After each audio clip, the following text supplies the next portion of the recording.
Okay, day 19 of the 21-day Joy Reboot challenge. And today we're talking about a big one, and one that is talked about all over the place, which is boundaries. And it is critically important when it comes to happiness, emotional regulation, and burnout prevention and recovery, honestly.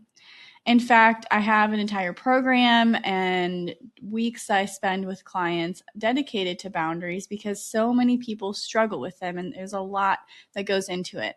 To be able to say no, to limit your negative interactions, to protect your energy, and to not absorb other people's emotions. Without boundaries, joy gets crowded out very fast.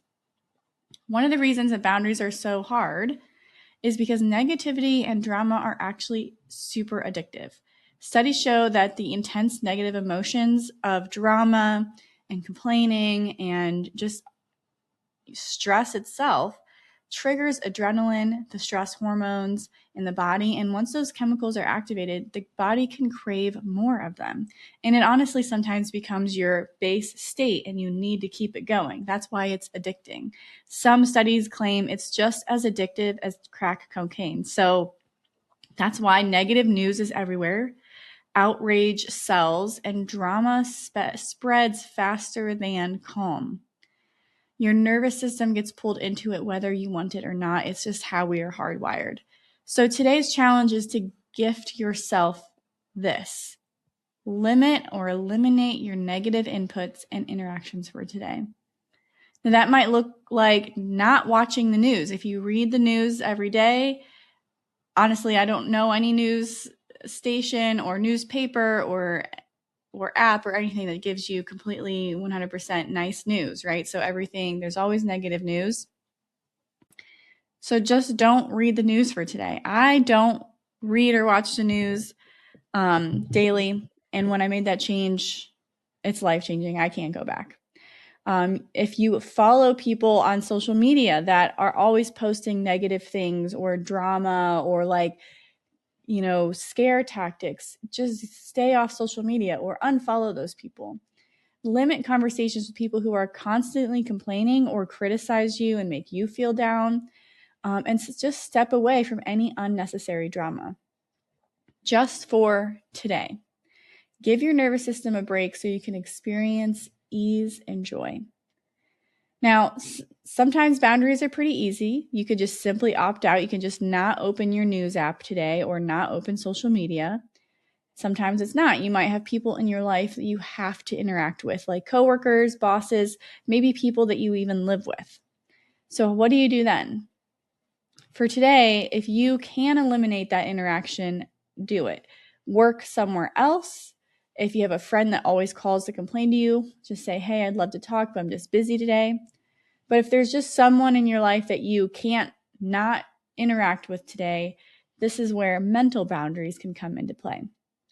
So I learned this firsthand in my career. I spent a lot of years leading high pressure projects, working directly with VPs and executives, sometimes delivering bad news that just they didn't not want to hear, and I would have to deliver it.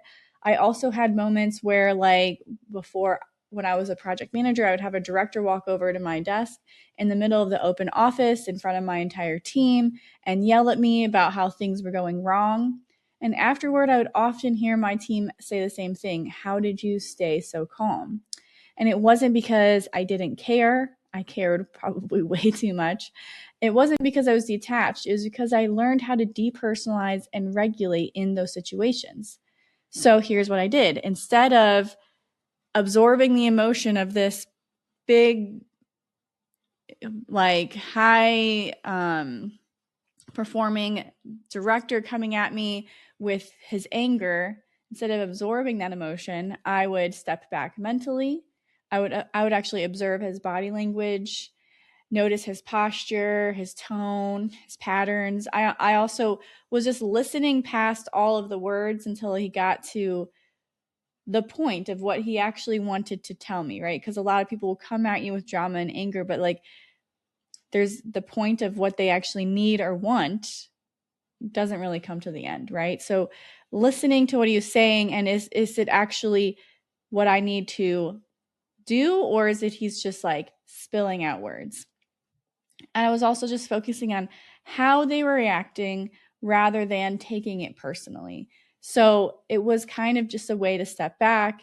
And you can also, to help you do this, just notice things like the tension in their face, the phrases they were repeating, any physical agitation. And it's not in a judgmental way. Sometimes I would have a little laugh in my head, but not because I was making fun of them, but it's a way to create space and de-stress yourself and get between their emotion and my space between their emotion and my nervous system, right? So it allowed me to stay grounded. I was thinking more clearly. I actually responded to what they needed instead of reacting to the emotion. I was able to de-escalate the situation when needed. So that's a mental boundary. So today your work is twofold, right? So one, write down negative inputs and interactions that you need to create boundaries around right now. Is that media, certain conversations with coworkers or friends, certain people that are just always negative, even certain environments that you just don't want to be in anymore? And then how can you eliminate that today? And if not, what mental boundary can you set? And maybe can you continue it past today? So that might mean not engaging emotionally with someone, reminding yourself that it isn't about me, staying present in your own body and observing instead of absorbing the emotion, right? So again, boundaries aren't about controlling other people. It's really about protecting your inner state. And when you protect your inner state, joy has room to exist, okay? So give yourself a gift. Truly think of it as a gift to yourself, to not look at the news, to not interact with that person, to not respond to the triggers, okay? And just notice how it feels just for today. And I'll see you tomorrow.